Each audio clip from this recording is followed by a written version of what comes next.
ನಮಸ್ಕಾರ ಕನ್ನಡ ನಾಡಿಗೆ ಸ್ವಾಗತ. ನಾನು ನವಿತಾ ಜೈನ್. ಬಿಜೆಪಿಯಿಂದ ಚುನಾವಣಾ ರಣಕಹಳೆ ಮೊಳಗಿದ್ದು ಚಾಮರಾಜನಗರದಲ್ಲಿ ಬಿಜೆಪಿಯ ವಿಜಯ ಸಂಕಲ್ಪ ರಥಯಾತ್ರೆ ನಡೀತಾ ಇದೆ. ಮಲೆಮಹದೇಶ್ವರ ಬೆಟ್ಟದಿಂದ ಯಾತ್ರೆಗೆ ಚಾಲನೆಯನ್ನ ನೀಡಲಾಗಿದ್ದು ರಥಯಾತ್ರೆಗೆ ಬಿಜೆಪಿ ಅಧ್ಯಕ್ಷ ಜೆಪಿ ನಡ್ಡಾ ಚಾಲನೆಯನ್ನ ಕೊಟ್ಟಿದ್ದಾರೆ. ನರೇಂದ್ರ ಮೋದಿಜಿಯವರ ನಾಯಕತ್ವದಲ್ಲಿ ಇವತ್ತು ನಮ್ಮ ಪಕ್ಷದ ಸಿದ್ಧಾಂತ ಸನ್ಮಾನ್ಯ ನಡ್ಡಾಜಿ ಅವರ ಒಂದು ನಾಯಕತ್ವದಲ್ಲಿ ಸಬ್ಕೆ ಸಾಥ್ ಸಬ್ಕಾ ವಿಕಾಸ್, ಸಬ್ಕಾ ವಿಶ್ವಾಸ್ ಮತ್ತು ಸಬ್ಕಾ ಪ್ರಯಾಸ್ ಇದನ್ನು ಗಮನದಲ್ಲಿಟ್ಕೊಂಡು ಇವತ್ತು ನಾವು ಕಾರ್ಯಕ್ರಮವನ್ನು ಮಾಡ್ತಾ ಇದ್ದೇವೆ. ನಡ್ಡಾಜಿಯವರು ಕಳೆದ ಒಂದು ತಿಂಗಳಲ್ಲಿ 4 ಬಾರಿ ನಮ್ಮ ರಾಜ್ಯಕ್ಕೆ ಬಂದು ನಮ್ಮ ಕಾರ್ಯಕರ್ತರಿಗೆ ಇವತ್ತು ಬಹಳ ಉತ್ಸಾಹವನ್ನು ಕೊಟ್ಟಿದ್ದಾರೆ, ನಮ್ಮ ಜನ ಸಮುದಾಯಕ್ಕೆ ಉತ್ಸಾಹವನ್ನು ಕೊಟ್ಟಿದ್ದಾರೆ. ನಡ್ಡಾಜಿಯವರ ನೇತೃತ್ವದಲ್ಲಿ ಈ ಬಾರಿ ಕರ್ನಾಟಕದಲ್ಲಿ ಮತ್ತೊಮ್ಮೆ ಕಮಲ ಅರಳುತ್ತದೆ ಅನ್ನುವಂತಹ ವಿಶ್ವಾಸದೊಂದಿಗೆ ನಮ್ಮದೇ ಆದಂತಹ ಸ್ಪಷ್ಟ ಬಹುಮತದಿಂದ ನಾವು ಕರ್ನಾಟಕದಲ್ಲಿ ಮತ್ತೆ ಜನಪರ ಜನ ಕಲ್ಯಾಣ ಸರ್ಕಾರವನ್ನು ಕೊಡ್ತೇವೆ. ಸನ್ಮಾನ್ಯ ಯಡಿಯೂರಪ್ಪಜಿಯವರ ಮಾರ್ಗದರ್ಶನ, ಅವರ ಕಾರ್ಯಕ್ರಮಗಳು ಎಲ್ಲವನ್ನೂ ಕೂಡ ಇವತ್ತು ನಾವು ಜೋಡಿಸಿಕೊಂಡು ಮತ್ತೊಮ್ಮೆ ಜನಮನವನ್ನು ಗೆಲ್ಲುವಂಥ ಕೆಲಸವನ್ನು ನಾವು ಮಾಡ್ತೇವೆ. ಇಲ್ಲಿಂದ ಪ್ರಾರಂಭ ಆಗಿರುವಂಥ ಮಲೆ ಮಹದೇಶ್ವರನ ಆಶೀರ್ವಾದದೊಂದಿಗೆ ಪ್ರಾರಂಭ ಆಗಿರುವಂಥ ಈ ವಿಜಯ ಸಂಕಲ್ಪ ಯಾತ್ರೆ ಮುಗಿಯುವಷ್ಟರಲ್ಲಿ ಕರ್ನಾಟಕದಲ್ಲಿ ಬಿಜೆಪಿ ದಿಗ್ವಿಜಯ ಸಾಧನೆ ಮಾಡ್ತದೆ ಅನ್ನುವಂಥ ವಿಶ್ವಾಸದೊಂದಿಗೆ ನಾವು ಬೆಟ್ಟಕ್ಕೆ ಬಂದು ಇಷ್ಟು ದೊಡ್ಡ ಸಂಖ್ಯೆಯಲ್ಲಿ ಸೇರಿ ಇದನ್ನು ಅತ್ಯಂತ ಯಶಸ್ವಿ ಮಾಡಿದಿರಿ. ತಮ್ಮೆಲ್ಲರಿಗೂ ಹೃದಯಪೂರ್ವಕವಾದಂಥ ಧನ್ಯವಾದಗಳನ್ನು, ಅಭಿನಂದನೆಯನ್ನು ಸಲ್ಲಿಸ್ತೇನೆ. ವಿಶೇಷವಾಗಿ ನಡ್ಡಾಜಿಯವರು ದಿಲ್ಲಿಯಿಂದ ಇಷ್ಟು ದೂರ ಬಂದು ಇದಕ್ಕೆ ಚಾಲನೆಯನ್ನು ಕೊಟ್ಟಿದ್ದಾರೆ. ಅವರು ಆ ಆಸಕ್ತಿ ಈ ಪಕ್ಷವನ್ನು ಮುನ್ನಡೆಸುವಂಥ ಒಂದು ಶಕ್ತಿಯನ್ನು ಕೊಟ್ಟಿದ್ದಾರೆ. ಅವ್ರಿಗೂ ಅಭಿನಂದನೆಯನ್ನು ಸಲ್ಲಿಸಿ ನಮ್ಮ ನಾಯಕರಾದಂಥ ಸನ್ಮಾನ್ಯ ಯಡಿಯೂರಪ್ಪಜಿಯವರು ಇವತ್ತು ಇಲ್ಲಿ ಬಂದು ನಮಗೆಲ್ಲರಿಗೂ ಪ್ರೇರಣೆಯನ್ನು ಕೊಟ್ಟಿದ್ದಾರೆ. ಅವ್ರಿಗೂ ಅಭಿನಂದನೆ ಸಲ್ಲಿಸಿ ವೇದಿಕೆ ಮೇಲಿರುವಂತಹ ನಮ್ಮ ಅಧ್ಯಕ್ಷರಿಗೆ ಶೋಭಕ್ ಅವರಿಗೆ ರಾಜ್ಯದಲ್ಲಿರುವಂತಹ ಸಮುದಾಯಗಳ ಬಗ್ಗೆ ಈ ಬಾರಿ ವಿಶೇಷವಾದಂತಹ ಗಮನವನ್ನು ಕೊಡ್ತಾ ಇದ್ದೇವೆ. ತಮ್ಮ ಸ್ಥಿತಿಯನ್ನು ಅರಿವು ನಮಗಾಗಿದೆ. ಮೂಲಭೂತವಾಗಿ ಇಲ್ಲಿ ತಮಗೆ ಜಮೀನಿನ ಹಕ್ಕಿಲ್ಲ, ಫಾರೆಸ್ಟ್ ಏರಿಯಾ ಅತಿ ಹೆಚ್ಚಿರುವಂತಹದ್ದು. ಅದಕ್ಕೆ ಇವತ್ತು ಕಾಡಿನಲ್ಲಿ ಬಹಳ ವರ್ಷದಿಂದ ಬದುಕನ್ನು ಮಾಡುವವರಿಗೆ ಏನು ಫಾರೆಸ್ಟ್ ವೆಲ್ಫೇರ್ ಆಕ್ಟ್ ಅಲ್ಲಿ ಕೆಲವು ತಿದ್ದುಪಡಿಗಳನ್ನು ತಂದು ಈ ವಾಸ ಆಗಿರುವಂತಹ ಜಮೀನನ್ನು ನಿಮಗೆ ಒದಗಿಸಲು ನಾವು ಕಾನೂನಿನಲ್ಲಿ ತಿದ್ದುಪಡಿ ಮಾಡಲು ಕೇಂದ್ರಕ್ಕೆ ಈಗಾಗಲೇ ಶಿಫಾರಸನ್ನು ಮಾಡ್ತಾ ಇದ್ದೀವಿ. ಎರಡನೇದಾಗಿ 2-3 ವಿಚಾರಗಳನ್ನ ನಾವು ಹೇಳಿದ್ದೀವಿ. ಒಂದು, ಇಲ್ಲಿ ದವಾಖಾನೆಯ ಕೊರತೆ ಇದೆ, PHC ಸೆಂಟರ್ ಜಸ್ಟ್ ಆಗಬೇಕು. ವಿಶೇಷವಾಗಿ ಹೆರಿಗೆ ಸಂದರ್ಭದಲ್ಲಿ ಬಹಳಷ್ಟು ತೊಂದರೆ ಆಗ್ತಿದೆ ಅಂತ ನಾವು ಹೇಳಿದ್ರಿ. ಇದನ್ನ ಕೂಡಲೇ ಈ ವರ್ಷ ನಾವು ಹೊಸದಾಗಿ PHC ಸೆಂಟರ್ನ 68 PHC ಸೆಂಟರ್ನ ಮಾಡಬೇಕಂತ ತೀರ್ಮಾನ ಮಾಡಿದ್ದೇವೆ. ಅದರಲ್ಲಿ ಅತಿ ಹೆಚ್ಚು ಪ್ರಾಶಸ್ತ್ಯ ಈ ಜಿಲ್ಲೆಯ ಕಾಡಂಚಿನಲ್ಲಿರುವಂತಹ ಜನರಿಗೆ ವಿಶೇಷವಾಗಿರುವಂತಹ PHC ಸೆಂಟರ್ಗಳನ್ನ ನಾನು ಮಂಜೂರಾತಿ ಮಾಡಿಕೊಡ್ತೇನೆ ಅನ್ನುವಂಥ ಮಾತನ್ನು ನಾನು ಹೇಳ್ತಿದ್ದೇನೆ. ಇನ್ನ ನಮಗೆ ಬೇಕಾಗಿರುವಂತಹ ಸ್ತ್ರೀ ಶಕ್ತಿ ಸಂಘ, ಅದಕ್ಕೆ ಬೇಕಾಗಿರುವಂತಹ ನಿಧಿ ಎಲ್ಲ ತಾಯಿಯರಿಗೆ ಒಂದು ಭರವಸೆಯನ್ನು ನಾನು ಕೊಡ್ತೇನೆ. ಸ್ತ್ರೀ ಸಾಮರ್ಥ್ಯ ಯೋಜನೆಯನ್ನು ನಾವು ಮಾಡಿದ್ದೇವೆ. ಪ್ರತಿಯೊಂದು ಗ್ರಾಮದಲ್ಲಿ 2 ಸ್ತ್ರೀ ಶಕ್ತಿ ಸಂಘಕ್ಕೆ 5 ಲಕ್ಷ ರೂಪಾಯಿವರೆಗೂ ಅನುದಾನವನ್ನು ಕೊಟ್ಟು ನಿಮ್ಮಲ್ಲಿ ಉತ್ಪಾದನೆಯನ್ನು ಮಾಡಿ ಮಾರುಕಟ್ಟೆಗೆ ಜೋಡಣೆ ಮಾಡುವಂತಹ ಕೆಲಸ ಆಗಬೇಕಾಗಿದೆ. ನೀವು ಈ ಭಾಗದಲ್ಲಿ ಬಹಳಷ್ಟು ಸಣ್ಣ, ಅತಿ ಸಣ್ಣ ಕೈಗಾರಿಕೆಗಳನ್ನು ಮಾಡಬಹುದು. ಫಾರೆಸ್ಟ್ ಪ್ರೊಡಕ್ಟ್ಸ್ ಅಂತ ನಾವು ಕರೀತೀವಿ. ಅದಕ್ಕೆ ಉತ್ತೇಜನ ಕೊಡಲು ನೀವು ಎಷ್ಟು ಸ್ತ್ರೀ ಶಕ್ತಿ ಸಂಘಗಳು ಮುಂದೆ ಬರ್ತೀರಿ, ವಿಶೇಷ ಪ್ರಕರಣ ಅಂತ ಹೇಳಿ ಈ ಭಾಗದಲ್ಲಿ ಎಷ್ಟು ಸ್ತ್ರೀ ಶಕ್ತಿ ಸಂಘ ಮುಂದೆ ಬರ್ತೀರಿ ಎಲ್ಲರಿಗೂ ಈ ಅನುದಾನವನ್ನು ಕೊಟ್ಟು ಸ್ತ್ರೀ ಸಾಮರ್ಥ್ಯ ಯೋಜನೆಯಲ್ಲಿ ಇದೇ ತಿಂಗಳು ನಿಮಗೆ ಆ ಹಣವನ್ನು ಒದಗಿಸಿ ತರಬೇತಿಯನ್ನು ಕೊಡಿಸಿ ನಿಮಗೆ ಸ್ವಯಂ ಉದ್ಯೋಗ ಕೊಡುವಂತ ಸ್ವಾವಲಂಬನೆಯ ಸ್ವಾಭಿಮಾನದ ಬದುಕನ್ನು ನಡೆಯೋದಕ್ಕೆ ಅವಕಾಶಗಳನ್ನು ನಾನು ಮಾಡಿಕೊಡ್ತೀನಿ ಅನ್ನುವಂಥ ಮಾತನ್ನು ಹೇಳಿ, ಮತ್ತು ಈಗಾಗಲೇ ಅರಣ್ಯ ಅಧಿಕಾರಿಗಳ ಜೊತೆಗೆ ಚರ್ಚೆ ಮಾಡಿದ್ರು. ಪ್ರಾಣಿಗಳ ಹಾವಳಿ ಇರೋದ್ರಿಂದ ಕಾಡಿನ ಮಧ್ಯೆ ಇರುವಂತಹ ಎಲ್ಲ ನಮ್ಮ ಸಮುದಾಯ ಎಸ್ ಟಿ ಸಮುದಾಯ ಅವರಿಗೆಲ್ಲರಿಗೂ ಕೂಡ ಕಾಡಿನ ಅಂಚಿನಲ್ಲಿ ತಂದು ಅಲ್ಲಿ ಎಷ್ಟು ಜಮೀನಿದೆ ಅಷ್ಟೇ ಜಮೀನನ್ನು ಕೊಟ್ಟು ಅವರಿಗೆ ಪುನರ್ವಸತಿಯನ್ನು ಮಾಡುವಂತಹ ಯೋಜನೆ ನಾವು ಮಾಡ್ತಾ ಇದ್ದೇವೆ ಅನ್ನುವಂಥ ಮಾತನ್ನು ಈ ಸಂದರ್ಭದಲ್ಲಿ ತಿಳಿಪಡ್ತೀನಿ. ಇನ್ನು ನಮ್ಮ ಕೆಂಪಣ್ಣನ ಸಮುದಾಯದ ಬಗ್ಗೆ ನನಗೆ ಈಗಾಗಲೇ ಮನವರಿಕೆ ಮಾಡಿಕೊಟ್ಟಿದ್ದಾರೆ. ನಾವೆಲ್ಲ ಕಳೆದ ಬಾರಿ ಬಂದಾಗ ಹೇಳಿದ್ರಿ, ಇವತ್ತು ಶಿವಮೊಗ್ಗ ಅದರ ಬಗ್ಗೆ ಮನವರಿಕೆ ಮಾಡಿಕೊಟ್ಟಿದ್ದಾರೆ. ಅದರ ಬಗ್ಗೆ ಬಹಳ ವರ್ಷದ ತಮ್ಮ ಬೇಡಿಕೆ ಸಾಮಾಜಿಕ ನ್ಯಾಯವನ್ನು ಒದಗಿಸಲು ಈ ಎಲ್ಲ ಮಾಹಿತಿಗಳನ್ನು ನಾವು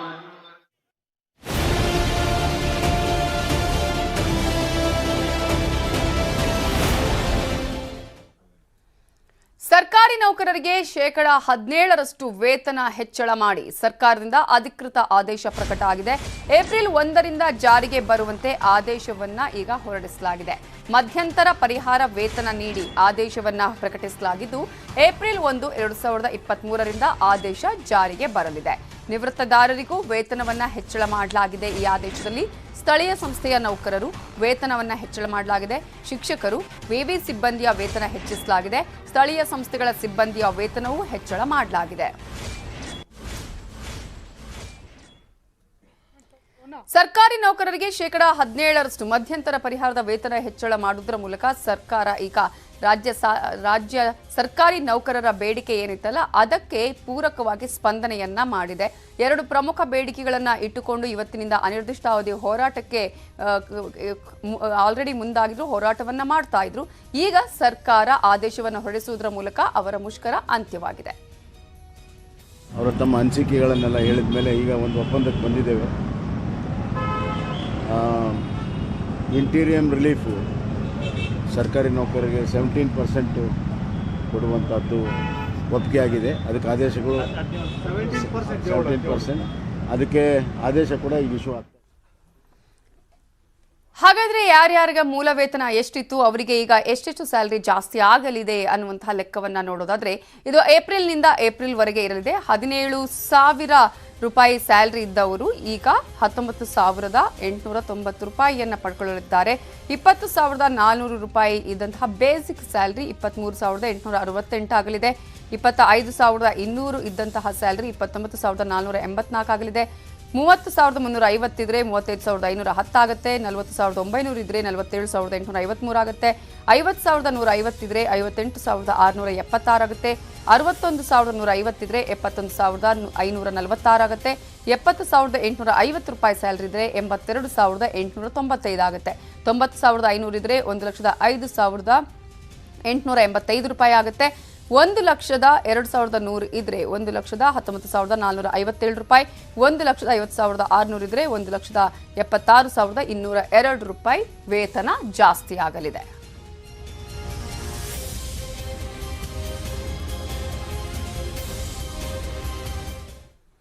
ರಾಜ್ಯ ಸರ್ಕಾರಿ ನೌಕರರ ಮುಷ್ಕರ ವಾಪಸ್ ತೆಗೆದುಕೊಳ್ಳಲಾಗಿದೆ. 17% ವೇತನ ಹೆಚ್ಚಳದ ನಿರ್ಧಾರವನ್ನ ನಾವು ಒಪ್ಪಿದ್ದೇವೆ ಅಂತ ಹೇಳಿ ನೌಕರರ ಸಂಘದ ಅಧ್ಯಕ್ಷ ಷಡಕ್ಷರಿ ಹೇಳಿಕೆಯನ್ನ ಕೊಟ್ಟಿದ್ದಾರೆ.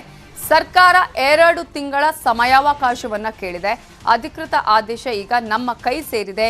ಈ ಮೂಲಕ ತಕ್ಷಣದಿಂದಲೇ ಪ್ರತಿಭಟನೆಯನ್ನ ಕೈ ಬಿಡ್ತೀವಿ ಅಂತ ಹೇಳಿ ನೌಕರರ ಸಂಘದ ರಾಜ್ಯಾಧ್ಯಕ್ಷರಾಗಿರುವ ಷಡಕ್ಷರಿ ಹೇಳಿಕೆಯನ್ನ ಕೊಟ್ಟಿದ್ದು, ನಮಗೆ ವೇತನ ಹೆಚ್ಚಳ ಅನಿವಾರ್ಯವಾಗಿತ್ತು.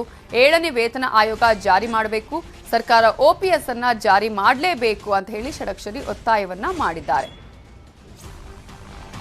ವೇತನ ಹೆಚ್ಚಳದ ಬಗ್ಗೆ ನೌಕರರ ಸಂಘದ ರಾಜ್ಯಾಧ್ಯಕ್ಷ ಷಡಕ್ಷರಿ ನಮ್ಮ ರಿಪೋರ್ಟರ್ ಶರಣು ಹಂಪಿ ಜೊತೆ ಮಾತನಾಡಿದ್ದಾರೆ, ನೋಡೋಣ. ನೌಕರರ ಪ್ರಮುಖ ಬೇಡಿಕೆಗಳು ಎರಡಕ್ಕೂ ಕೂಡ ರಾಜ್ಯ ಸರ್ಕಾರ ಈಗ ಬಹುತೇಕವಾಗಿ ನಿರ್ಧಾರವನ್ನ ಕೈಗೊಂಡಿದೆ ಮತ್ತು ಆದೇಶವನ್ನು ಕೂಡ ಹೊರಡಿಸಿದೆ. ಈ ಬಗ್ಗೆ ಮಾತಾಡ್ಲಿಕ್ಕೆ ನಮ್ಮ ಜೊತೆ ರಾಜ್ಯ ಸರ್ಕಾರಿ ನೌಕರ ಸಂಘದ ಅಧ್ಯಕ್ಷರಂತ ಷಡಕ್ಷರಿ ಇದ್ದಾರೆ. ಅವ್ರ ಜೊತೆಗೆ ಮಾತಾಡೋಣ. 7 ಗಂಟೆ ಒಳಗೆ ಸರ್ಕಾರದ ಆದೇಶಕ್ಕೆ ಸಿಕ್ಕಿರೋದು ಕೂಡ ಇತಿಹಾಸ. ಬಹುಶಃ ಮುಂದಿನ ದಿನಗಳಲ್ಲಿ ಐತಿಹಾಸಿಕ ನಿರ್ಣಯ ಆಗಿದೆ. ಬರುವ ದಿನಗಳಲ್ಲಿ ಇನ್ನೂ ಕೂಡ ಒಳ್ಳೊಳ್ಳೆ ಕೆಲಸ ಆಗ್ತದೆ. ಹಾಗಾಗಿ ಸರ್ಕಾರಕ್ಕೆ ನಾನು ಅಭಿನಂದನೆ ಸಲ್ಲಿಸ್ತೇನೆ, ಮಾನ್ಯ ಮುಖ್ಯಮಂತ್ರಿಗಳಿಗೆ ಅಭಿನಂದನೆ ಸಲ್ಲಿಸ್ತೇನೆ. 40% ನಾನು ಆಗ್ಲೇ ಸ್ಪಷ್ಟೀಕರಿಸಿದ್ದೇನೆ. ವೇತನ ಆಯೋಗದ ಶಿಫಾರಸ್ನೆಲ್ಲ ಸೇರ್ಕೊಂಡಿದೆ. ಈಗ ನಮಗೆ ಸರ್ಕಾರದ ಲೆವೆಲ್ ಅಲ್ಲಿ ಏನ್ ಕೊಡಬೇಕು ಕೊಟ್ಟಿದ್ದಾರೆ. ನಾವಿದು ಸಂಪೂರ್ಣವಾಗಿ ಒಪ್ಪಿಗೆ ಇಲ್ಲ. ಮಧ್ಯಂತರ ಪರಿಹಾರ ಕೊಟ್ಟಿದ್ದಾರೆ ಸರ್ಕಾರದ ಇತಿಮಿತಿನಲ್ಲಿ. ವೇತನ ಆಯೋಗದಿಂದ 40% ಶಿಫಾರಸ್ ಮಾಡ್ತಾರೆ, ಟೈಮ್ ಬೇಕು ಅದಕ್ಕೆ. ಹಾಗಾಗಿ ಇದನ್ನ ನಾವು ಒಪ್ಕೊಂಡಿದೀವಿ. ತೃಪ್ತಿ ಇದೆ, ಸಂತೃಪ್ತಿ ಇಲ್ಲ. ನಮಗೆ ಬೇಕು 60% ಬೇಕು ಅಂತ ಕೇಳ್ತೀವಿ. ಕೊಡ್ಬೇಕಲ್ರಿ ಸರ್ಕಾರ. ನೀವು ಪ್ರಶ್ನೆ ಮಾಡ್ತೀರಾ, ಎಲ್ಲ ದುಡ್ಡು ನಿಮ್ಗೆ ಕೊಡಕ್ಕಾಗತ್ತ, ನೀವು ಪ್ರಶ್ನೆ ಮಾಡ್ತೀರಿ. ಇವೆಲ್ಲ ಇಟ್ಕೊಂಡೆ ನಾವು ಮಾಡಿದೀವಿ. ಸಭೆಯಲ್ಲಿ ಕೂಡ ಭಾಗಿಯಾಗಿದ್ರು ನಿಮ್ ಜೊತೆ. ಭಾಗಿಯಾಗಿದ್ರು. ಇಲ್ಲೊಂದ್ ಹೇಳ್ತಾನೆ, ಆಚೆ ಬಂದೊಂದ್ ಹೇಳ್ತಾನೆ. ಆತನ ಅಭ್ಯಾಸ ಹಂಗೇನೆ. ಅವ್ರು ಏನ್ ಗೊತ್ತಾ, ಪಬ್ಲಿಸಿಟಿ ಜಾಸ್ತಿ. ಬಹಳ ಕೆಲಸಗಳನ್ನ ಸಚಿವಾಲಯದಲ್ಲಿ ಮಾಡ್ಬೇಕಾಗಿತ್ತು. ಆ ನೌಕರಿ ಅವ್ರನ್ನ ಟೀಕೆ ಮಾಡ್ತಾ ಇದ್ದಾರೆ. ಸಚಿವಾಲಯ ನೌಕರಿ ಅವ್ರನ್ನ ಟೀಕೆ ಮಾಡ್ತಾರೆ. ಇನ್ನೂ 10-12 ಕೆಲಸ ಆಗಿಲ್ಲ, ಇಲ್ಲೇ ಇದ್ದಾರೆ ಅವ್ರು. ಸುಮ್ನೆ ಅವ್ರಾಗಾದ್ರೆ ಮನೆ ಒಂದಿನ ಸ್ಟ್ರೈಕ್ ಮಾಡಿದ್ರು, ವಾಪಸ್ ತಗೊಂಡ್ಬಿಟ್ರಲ್ಲ. ಹಂಗಾರೆ ಯಾಕಿದಾಯ್ತು? ಯಾಕೆ ಬೇಡಿಕೆ ಇರಲಿಲ್ಲ? ಸಂಘಟನೆಗಳು ಹೋರಾಟ ಮಾಡ್ತೀವಿ, ಬಂದಿದ್ದನ್ನು ಸ್ವೀಕರಿಸ್ತೀವಿ, ಮುಂದೆ ಹೋರಾಟ ಮಾಡಿ ತಗೋಬೇಕು. ಇದು ಸಂಘಟನೆ ನಾಯಕತ್ವನಿಗಿರುವಂತ ಲಕ್ಷಣ. ಆ ಲಕ್ಷಣ ಆತನಲ್ಲಿಲ್ಲ. ದಯಮಾಡಿ ಅದಕ್ಕೆ ಹೆಚ್ಚಿನ ಮಹತ್ವ ಕೊಡಬೇಡಿ. ಆತ ಒಬ್ಬ ಸಾಮಾನ್ಯ ನೌಕರ, ಆತ ಅಧ್ಯಕ್ಷ ಅಲ್ಲ. Thank you. ಇದು ಷಡಕ್ಷರ ಮಾತು. ಬೆಂಗಳೂರಿಂದ ಕ್ಯಾಮರಾ ಪರ್ಸನ್ ಶ್ರೀನಿವಾಸರ ಜೊತೆ Sharanu Hampi, news 18 Kannada. IPS D Rupa versus IAS Rohini ನಡುವಿನ ಸಂಘರ್ಷಕ್ಕೆ ಸಂಬಂಧಪಟ್ಟ ಹಾಗೆ ರೋಹಿಣಿ ವಿರುದ್ಧ ಅಕ್ರಮಗಳ ಆರೋಪವನ್ನ ಮಾಡಿದ್ರು IPS ಅಧಿಕಾರಿ ಜಿ ರೂಪಾ. ಫೇಸ್ಬುಕ್ನಲ್ಲಿ ಸಾಲು ಸಾಲು ಆರೋಪವನ್ನ ಮಾಡಿದ್ರು ಜಿ ರೂಪಾ ಅವರು. ಈಗ ಈ ಒಂದು ವಿಚಾರಕ್ಕೆ ಸಂಬಂಧಪಟ್ಟ ಹಾಗೆ ಏನು ತನಿಖಾ ವರದಿಯಲ್ಲಿ ಡಿ ರೂಪಾ ಅವರು ಆರೋಪವನ್ನ ಮಾಡಿದ್ರಲ್ಲ, ತನಿಖಾ ವರದಿಯಲ್ಲಿ ಒಂದಷ್ಟು ಅವರು ರೋಹಿಣಿ ಅವರು ಮಾಡಿರುವಂತಹ ಅಕ್ರಮಗಳು ಆಗಿದೆ ಅಂತ ಹೇಳಿ, ಅದಕ್ಕೆ ಸಂಬಂಧಪಟ್ಟ ಹಾಗೆ ಈಗ ಆ ತನಿಖಾ ವರದಿ ಬಹಿರಂಗ ಆಗಿದ್ದು ಬ್ಯಾಗ್ ಖರೀದಿಯಲ್ಲಿ ಅಕ್ರಮ ಅಂತ ಹೇಳಿದ್ರು IPS ಅಧಿಕಾರಿ ರೂಪಾ ಅವರು. IAS ಅಧಿಕಾರಿ ಡಾಕ್ಟರ್ ಜೆ ರವಿಶಂಕರ್ ತನಿಖಾ ವರದಿಯನ್ನ ಉಲ್ಲೇಖ ಮಾಡಿದ್ದಾರೆ. ರೂಪಾ ಉಲ್ಲೇಖಿಸಿದಂತಹ ರವಿಶಂಕರ್ ಅವರ ತನಿಖಾ ವರದಿಯ ಪ್ರತಿ ನ್ಯೂಸ್ 18ಗೆ ಲಭ್ಯವಾಗಿದೆ. ಡಾಕ್ಟರ್ ಜೆ ರವಿಶಂಕರ್ ವರದಿಯಲ್ಲಿ IAS ಅಧಿಕಾರಿ ರೋಹಿಣಿ ಸಿಂಧೂರಿ ನಿಯಮವನ್ನ ಉಲ್ಲಂಘನೆ ಮಾಡಿದ್ದು ಈಗ ಬಹಿರಂಗವಾಗಿದೆ. ಡಾಕ್ಟರ್ ಜೆ ರವಿಶಂಕರ್ ತನಿಖಾ ವರದಿಯಲ್ಲಿನ ಅಂಶಗಳು ನ್ಯೂಸ್ 18ಗೆ ಲಭ್ಯವಾಗಿದ್ದು, ರೂಪಾ ಉಲ್ಲೇಖ ಮಾಡಿದಂತಹ ರವಿಶಂಕರ್ ತನಿಖಾ ವರದಿಯ ಪ್ರತಿ ನ್ಯೂಸ್ 18ಗೆ ಲಭ್ಯವಾಗಿದೆ. ಆ ಒಂದು ತನಿಖಾ ವರದಿಯಲ್ಲಿ ಏನೇನಿದೆ ಅಂತ ನಾವು ನೋಡ್ತಾ ಹೋಗೋದಾದ್ರೆ, ಪರಿಸರ ಸ್ನೇಹಿ ಬಟ್ಟೆ ಬ್ಯಾಗ್ ಖರೀದಿಯಲ್ಲಿ ಅಕ್ರಮ ಆಗಿರೋದು ಗೋಚರವಾಗಿದೆ ಅನ್ನುವಂತಹ ಅಂಶ ಇದೆ.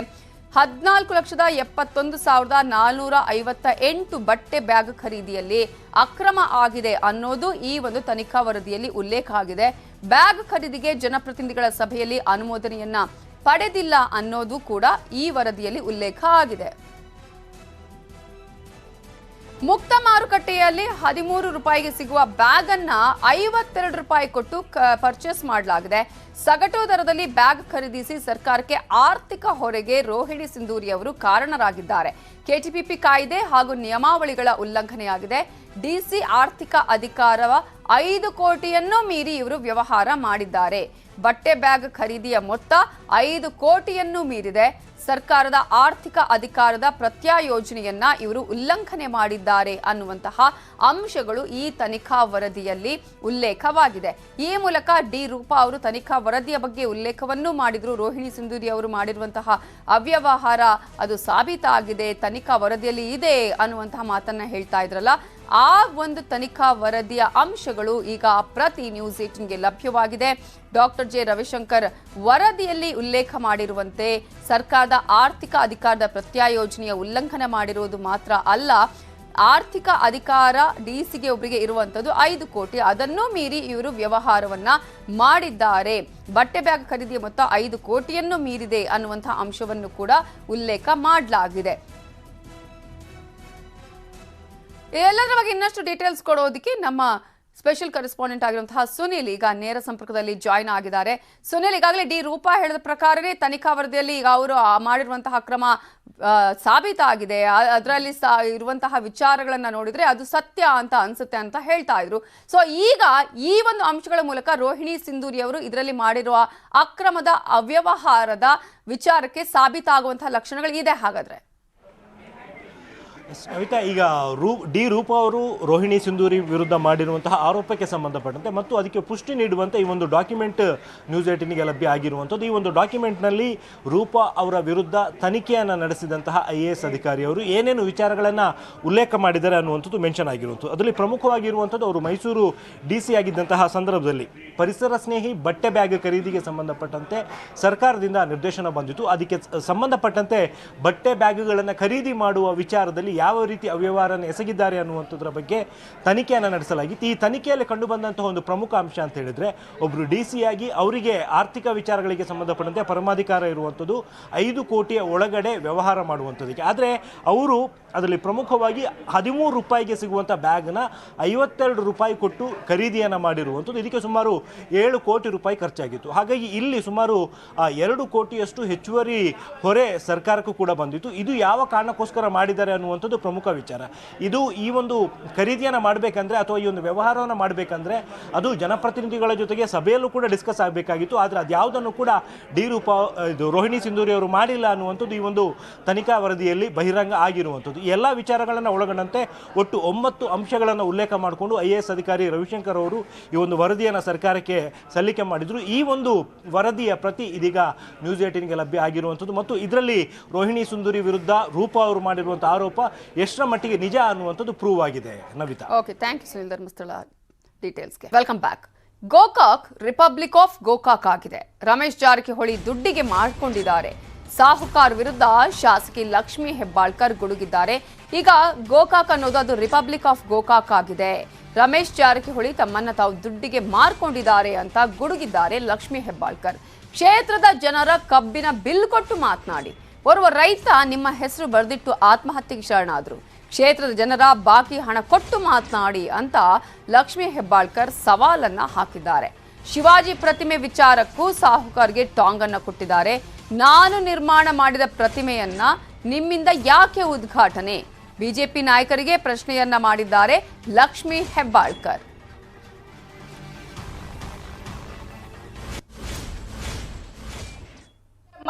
ಗೋಕಾಕ್ ರಿಪಬ್ಲಿಕ್ ನ ನಿಯಮಾವಳಿ ಅದು ಬೆಳಗಾವಿ ಗ್ರಾಮೀಣ ಕ್ಷೇತ್ರದಲ್ಲಿ ನಡೆಯೋದಿಲ್ಲ. ಆದ್ರೆ ಇವರು ನೂರಾರು ಕೋಟಿಗಳಿಗೆ ತಮ್ಮನ್ನ ತಾವೇ ಮಾರ್ಕೊಂಡು, ಚಂದ್ರರಾಜ್ ಹೇಳ್ದ, ತಮ್ಮನ್ನ ತಾವೇ ಮಾರ್ಕೊಂಡು ಬಿಜೆಪಿ ಸರ್ಕಾರ ಮಾಡಿ ಇವತ್ತು ನನಗೆ ಭ್ರಷ್ಟಾಚಾರದ ಬಗ್ಗೆ ಪಾಠ ಹೇಳಲಿಕ್ಕೆ ಬರ್ತಾರೆ. ಮಾನ್ಯ ಗೋಕಾಕ್ ಶಾಸಕರೇ, ನನ್ನ ಕ್ಷೇತ್ರದ ಭ್ರಷ್ಟಾಚಾರ ಒಂದ್ ಕಡೆ ಇರ್ಲಿ, ನನ್ನ ಕ್ಷೇತ್ರದಲ್ಲಿ ಏನು ಕಬ್ಬಿನ ಬಿಲ್ ನೀವು ಕೊಡಬೇಕು ನಿಮ್ಮ ಶುಗರ್ ಫ್ಯಾಕ್ಟರಿಯಿಂದ, ಮೊದಲು ಕಬ್ಬಿನ ಬಿಲ್ ಅನ್ನ ಕೊಟ್ಟು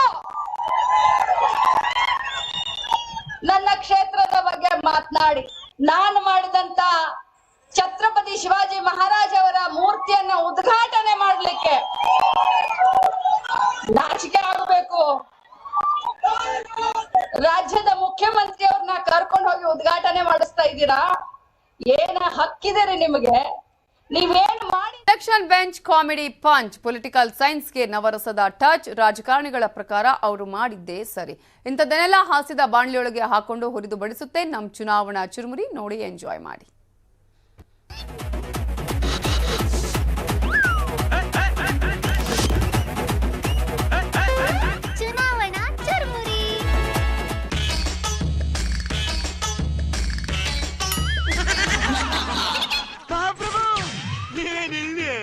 ಯಾವಾಗ ಕರೆದ್ರು ಜೈನಮ್ಮ ಪಾರ್ವತಿ ಪತೆ ಹರಾರು ಮಹಾದೇವ ಬರಕ್ ತಯಾರಾಗಿದೆ. ಅಯ್ಯೋ, ಎಷ್ಟು ಚೆನ್ನಾಗಿ ನಗ್ತೀರಾ ಇಬ್ರಾಹಿಂ ಸಾಹೇಬ್ರೆ. ಮೊದ್ಲು ಆ ಬಾಯಿ ಮುಚ್ಕೊಳ್ಳಿಯಪ್ಪ. ಬೆಂಗಳೂರು ಟು ಹಾಸನ ರೈಲು ಇದು ಯಾವ್ದೋ ಹೊಸ ಹಳಿ ಇದ್ದಂಗೆ ಐತಲ್ಲ ಅನ್ಬಿಟ್ಟು ನಿಮ್ಮ ಹೊಲ ಮೇಲೆ ಹೋಗ್ಬಿಡ್ತದೆ. ನಿಮ್ಮ ಕುಮಾರಣ್ಣವ್ರಿಗೆ ನಿಮ್ಮ ಪಕ್ಷದಿಂದ CM ಸೀಟು ಫಿಕ್ಸ್ ಆಯ್ತಾ? ಕುಮಾರಸ್ವಾಮಿನೇ ನಮ್ ಕ್ಯಾಂಡಿಡೇಟ್. ಏನಂದ್ರೆ? ಕುಮಾರಸ್ವಾಮಿನೇ ನಮ್ ಕ್ಯಾಂಡಿಡೇಟ್ ಅಂತ ಡಿಕ್ಲೇರ್ ಮಾಡಿದ್ದೀವಿ. ನೋಡಿದ್ರೆ ಗೊತ್ತಾಗುತ್ತೆ ಬಿಡಿ. ನೋಡಿ, ನೀವು ಡಿಕ್ಲೇರ್ ಮಾಡೇ ಬಿಟ್ರಿ. ಆದ್ರೆ ಈ ಬಿಜೆಪಿ ಕಾಂಗ್ರೆಸ್ ಅವು ಗಳಿಗೆ ಸಿದ್ಧ ಒಳಗೆ ಮಾಡ್ದ ಅಂತ ಒಳಗೆ ಏನೋ ಮಾಡ್ತಾವೆ. ಒಂದು ಬಾಯ ಬಿಡ್ತಾ ಇಲ್ಲ. ಧೈರ್ಯ ಇದೆಯಾ? ಸಿದ್ದರಾಮಯ್ಯ ಮುಂದಿನ ಮುಖ್ಯಮಂತ್ರಿ ಅಂತ ಹೇಳೋ ಶಕ್ತಿ ಇದೆಯಾ? ಯಾವ ನನ್ ಮಗನ ಗೊತ್ತು? ಇಲ್ಲ ಯಾರದ್ದು ಕೂಡ ಹೊತ್ಕೊಂಡು ಎಲ್ಲಮ್ಮನ ಜೋಗ ಎಲ್ಲಮ್ಮನ ಜೋಗ ಚೆನ್ನಾಗಿದೆ. ಆಮೇಲೆ ಕಾಂಗ್ರೆಸ್ನವರಿಗೆ ಗಂಡಸ್ತನ ಇದ್ರೆ ಬಿಜೆಪಿ ಅವರಿಗೆ ಇದ್ರೆ ಈಗ ಹೇಳಿ ಅವರು ಮುಖ್ಯಮಂತ್ರಿ ಕ್ಯಾಂಡಿಡೇಟ್ ಯಾರು ಅಂತ. ಒಳ್ಳೆ ಕಮರ್ಷಿಯಲ್ ಪ್ರಶ್ನೆ, ತುಂಬಾ ಲೇಟಾಗಿ ಕೇಳ್ತಿದ್ರಿ. ಇರ್ಲಿ.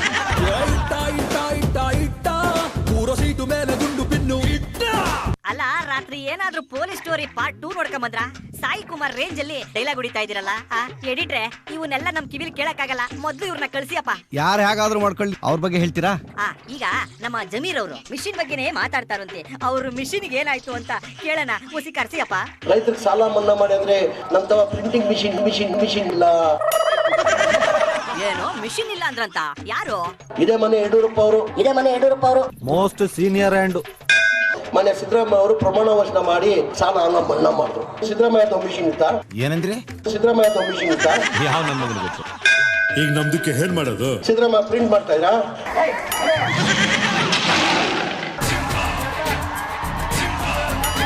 ಸಿದ್ದರಾಮಯ್ಯಗೆ ಗೊತ್ತಿತ್ತು ಸರ್ಕಾರ ಹೆಂಗ್ ನಡೆಸಬೇಕು, ಬಡವ್ರಿಗೆ ಹೆಂಗ್ ಸಹಾಯ ಮಾಡ್ಬೇಕಂತ. ಸಿದ್ದರಾಮಯ್ಯ ಮಿಷಿನ್ ಇತ್ತ?